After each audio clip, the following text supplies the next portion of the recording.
Hello mga karilmal, magandang araw sa inyo. Paalala ko lang sa inyo na mag-ingat mabuti, lalong-lalo na yung mga riders dyan na wag kayong nakikipagkarerahan sa kalsada.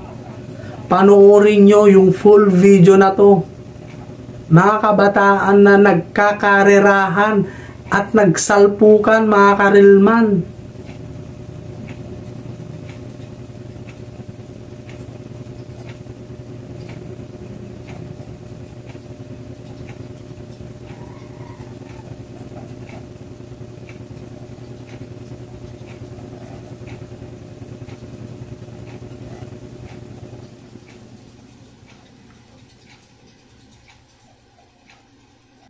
Kaya payo ko sa inyo, wag kayong iinom ng alak kapag magdadrive kayo.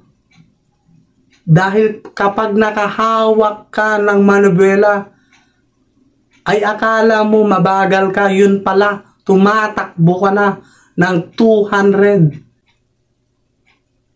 Okay? Mag-ingat lagi.